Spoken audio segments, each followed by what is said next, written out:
Hey, salut à toi, j'espère que tu vas bien et bienvenue dans ce nouvel épisode. Aujourd'hui, je vais répondre aux questions que vous m'avez posées sur Instagram. D'ailleurs, merci à celles et ceux qui ont joué le jeu. C'est super sympa de votre part. En plus, vos questions, elles sont super intéressantes. Donc, ça va me permettre d'avoir un épisode super cool et sympa tourné autour de vos questions. Donc, c'est gagnant-gagnant. Première question. Comment et à quel moment t'es venue l'idée de faire des podcasts? J'aime beaucoup cette question car ça va me permettre de faire un retour vers le passé et de vous raconter un peu tout ce cheminement que j'ai suivi jusqu'à arriver à faire des podcasts. Alors, quelques mois après avoir fêté mes 11 ans, j'ai reçu mon tout premier téléphone qui était un Alcatel. Ça ressemblait beaucoup au BlackBerry de l'époque, donc c'était en 2012. Donc 2012, premier Alcatel, j'étais au top de ma vie et j'aimais trop en fait m'enregistrer parler sur mon téléphone. Et donc je pouvais faire ça pendant des heures sans m'arrêter. Et donc c'était une activité que je répétais très très régulièrement, mais j'avais pas posé de nom sur ça. Je savais juste que j'aimais trop m'enregistrer parler, tout simplement. À la même époque, je suis tout le temps sur YouTube, et donc 2012-2013, je suis à fond sur les youtubeurs du moment. Donc c'était Sullivan, Jules, Gloria, Paola, Ryan, tout ça.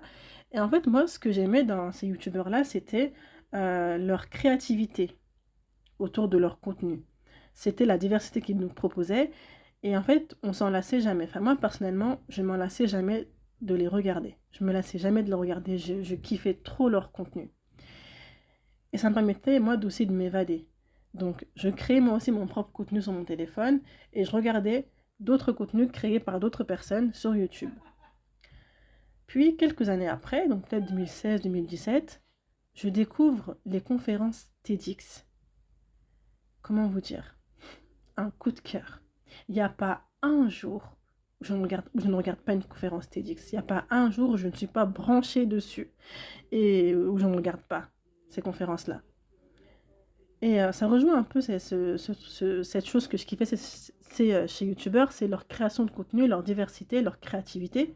Et ben moi, dans les conférences TEDx, ce que je kiffais, c'était vraiment la manière des conférenciers de s'exprimer et de répondre à une problématique donnée. Et surtout leur aisance, leur manière de parler, de s'exprimer, de se présenter. Et je me suis dit, mais moi aussi, je veux ressembler un peu à tout ça. Je veux faire du contenu, mais en même temps qu'il soit intéressant, je veux bien m'exprimer pour être à l'aise. Enfin, je voulais vraiment, vraiment, en fait, mélanger tout ça et être capable d'en faire quelque chose qui me correspondait à moi. Donc je me suis dit, ben tu sais quoi, lance-toi sur YouTube. Ça peut être cool, en plus c'est le moment. Et je me rappelle que cette période-là, en fait, chaque personne qui se lançait sur YouTube, elle montait direct. Parce que YouTube, c'était vraiment le réseau social à ce moment-là qui pétait. Vraiment, YouTube, il n'y avait pas d'autres concurrents. Et même, je pense que YouTube, bon après, c'est peut-être subjectif ce que je dis, mais j'ai l'impression que YouTube, ça restera le réseau social numéro un, hein. Même s'il y a Instagram, il y a TikTok, tout ça. Mais YouTube, ça a toujours son unicité et ça, je pense pas que ça va se perdre. En tout cas, de mon point de vue à moi. Mais je me suis dit que je voulais devenir créatrice de contenu à mon tour. Mais quand je me, quand je réfléchissais, quand je me posais autour de cette question, bah, je me suis rendu compte que je voulais pas vraiment me montrer. Par pudeur, par timidité, ou parce que je suis toujours discrète, me montrer, parler sur YouTube, je sais pas, j'hésitais, j'étais pas très partante. Donc je me suis dit comment faire pour créer du contenu sans me montrer. Et bien c'est là que quelques temps après, je découvre le monde du podcast. Donc ça devait être en 2018-2019, 2020 même, je dirais. Mais à ce moment-là, le podcast, c'est un format qui n'est pas très connu, ni même très apprécié ou même parfois incompris. Parce que ça ressemble à de la radio, parce que bah, finalement, on ne voit pas la personne qui parle, donc c'est pas très attrayant, c'est pas très intéressant. Mais moi, ça me correspondait. Parce que le podcast en soi, j'en faisais depuis mes 11 ans, mes 11-12 ans. J'en faisais, mais je n'avais pas posé de nom sur ça. Et ça pouvait me plaire parce que je n'avais pas forcément à montrer mon visage ou à me filmer. Tout ce qu'il fallait faire, c'était m'enregistrer. en audio, m'enregistrer, parler, et c'était complètement suffisant. Donc le format parfait. Et donc c'est comme ça que en 2021, j'ai créé mon podcast et j'ai pu commencer à publier mes premiers épisodes. Mais voilà, comme j'ai pu l'expliquer, j'avais peur du regard des autres, je me sentais pas forcément capable et tout.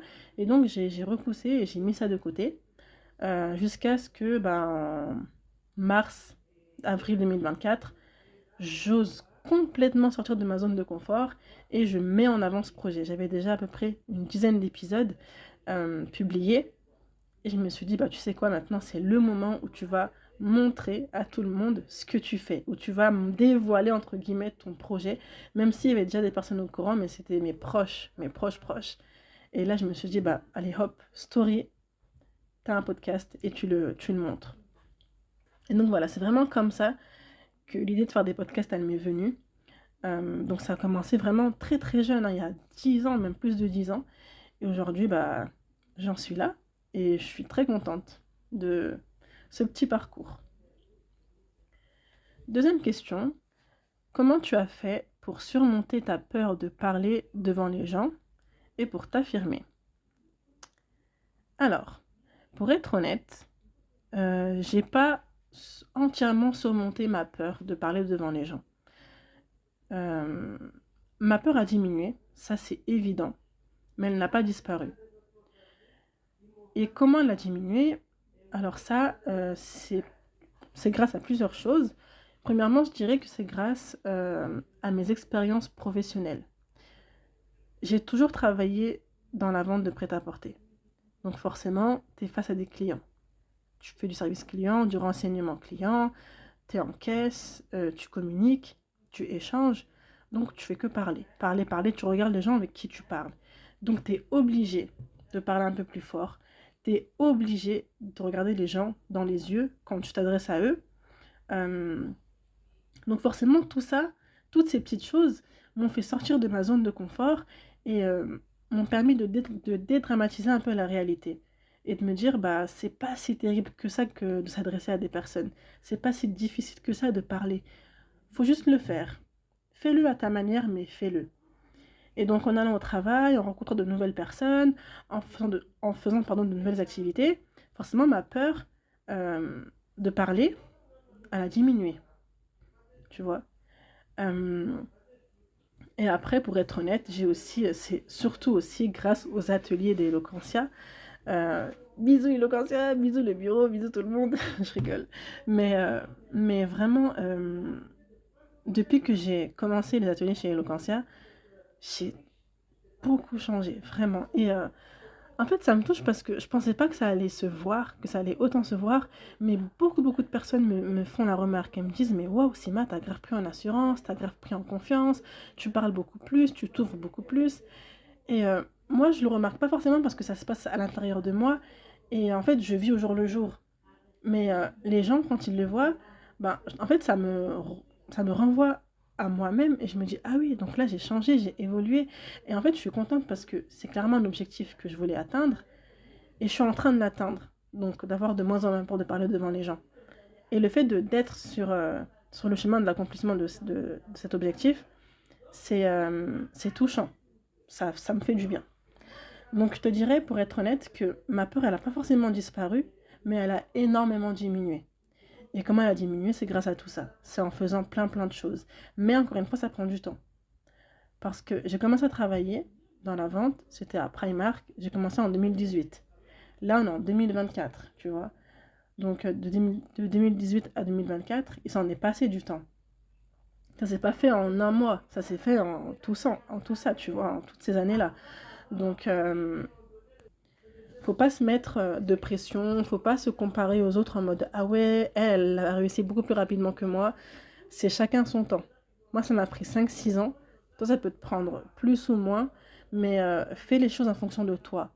Fais les choses en fonction de ton rythme à toi, en fait. Tu mets pas de pression. Et après, tu m'as aussi demandé comment je fais pour m'affirmer. Personnellement, je trouve pas que je m'affirme autant que je m'affirme. Après, peut-être que je m'affirme, mais pas autant que je le voudrais. Mais encore une fois, je pense que ça rejoint un peu la réponse que j'ai donnée par rapport à la peur.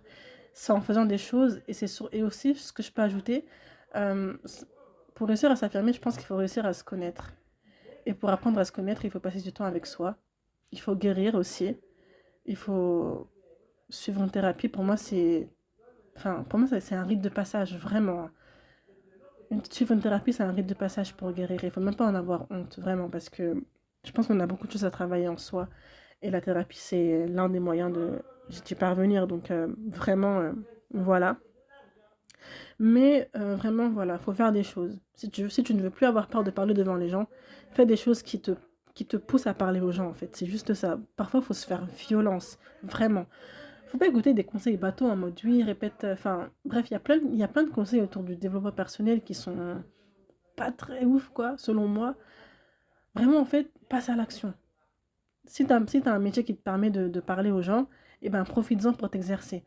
Moi, je sais que je me lance beaucoup de défis à titre personnel, de moi envers moi, tu vois, j'en parle pas forcément aux autres, mais je sais que là, par exemple, telle tâche me permettra d'atteindre tel objectif.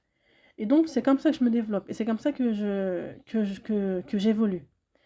Et voilà, donc tu vas à ton rythme, tu fais ce qui te fait sens à toi, mais vraiment pour ne plus avoir peur, ou en tout cas pour moins avoir peur, faut se lancer, faut faire, faut être en action. Troisième question, ressens-tu la peur d'échouer? Alors cette question, elle est très intéressante, euh, car pour être honnête, j'ai pas peur d'échouer, en tout cas, si je dois mettre cette question autour du projet podcast, j'ai pas peur d'échouer. Pour moi, l'échec aurait été justement de ne pas dévoiler ce projet et de l'arrêter. Ça, pour moi, ça aurait été un échec. Mais là, tu vois, j'ai pas échoué parce que j'ai dévoilé ce projet et je le continue, je le développe, je m'améliore, tu vois.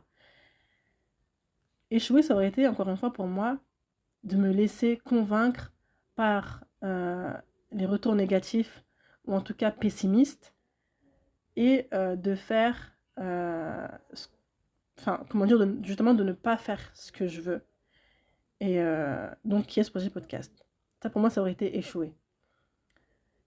Mais là, en l'occurrence, je fais ce que j'aime, je me développe, je m'améliore, j'évolue, j'inspire et je suis inspirée.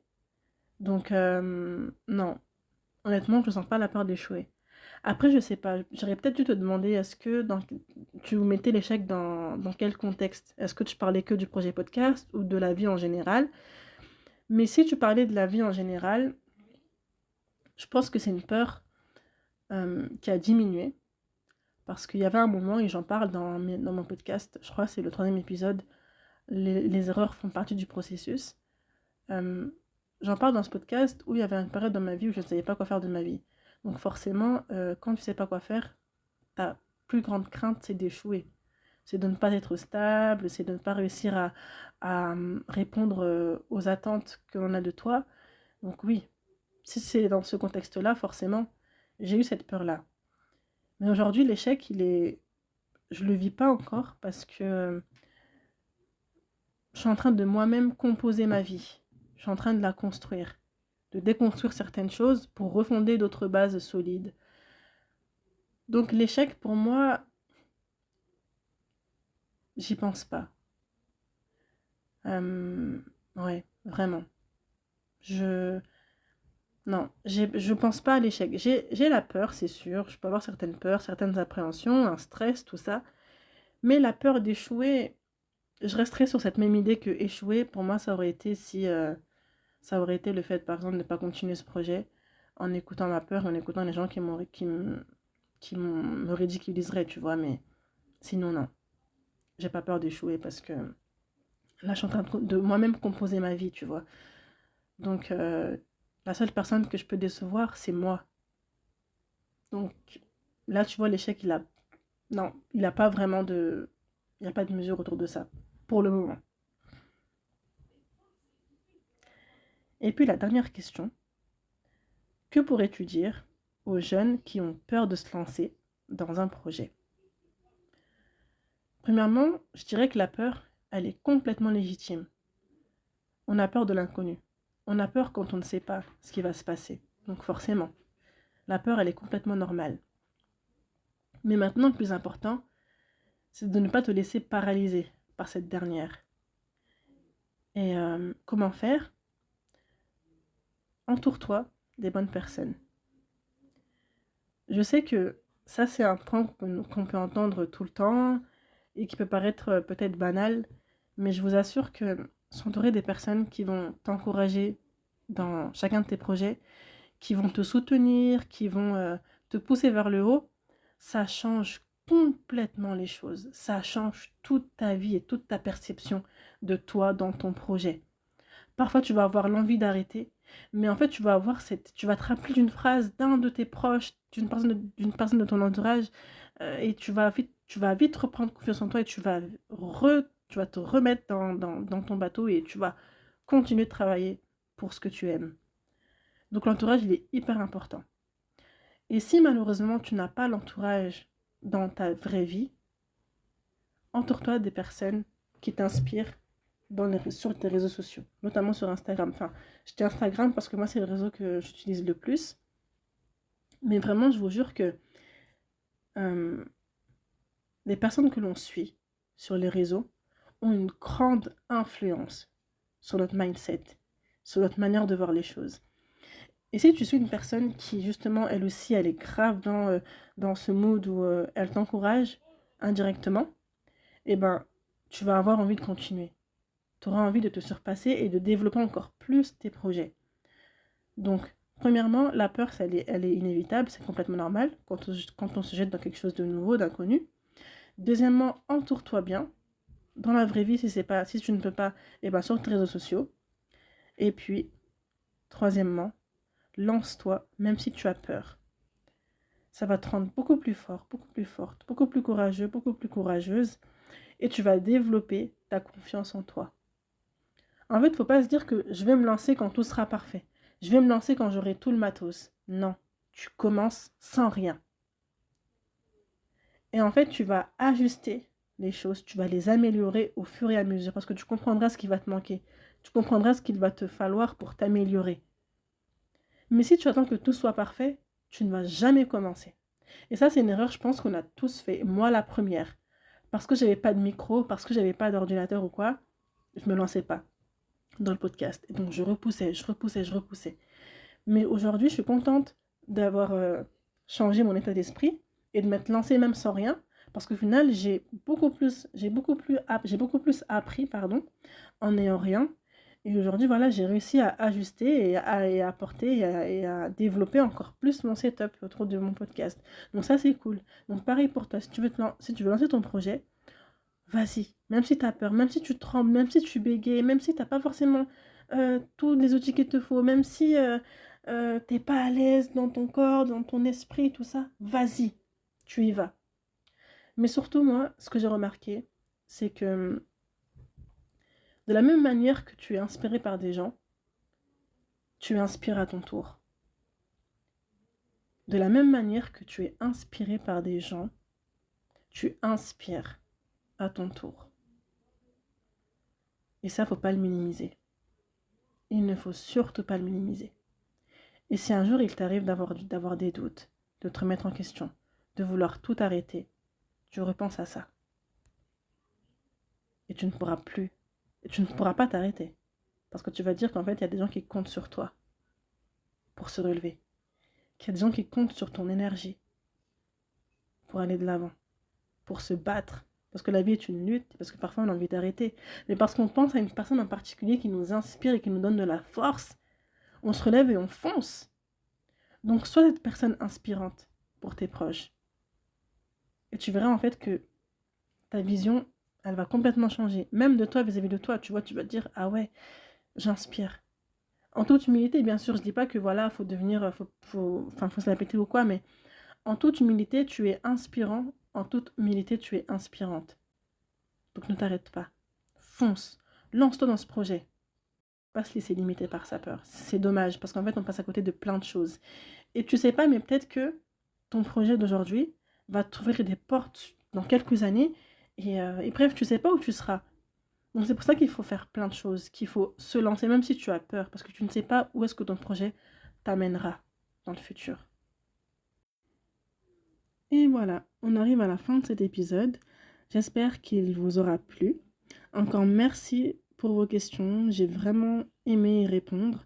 Ça m'a fait plaisir. J'ai pu remonter un peu dans le temps, j'ai pu réfléchir, j'ai pu voilà, redécouvrir un peu comment je suis venue à, à aimer et faire des podcasts. Donc c'est trop cool. J'espère que les épisodes vous plaisent dans l'ensemble. N'hésitez pas à me faire des retours, c'est super important pour moi, c'est surtout très très constructif. Ça me permet moi d'améliorer, d'ajuster et de mieux continuer. Donc voilà, je vous fais plein de bisous et on se dit au prochain épisode.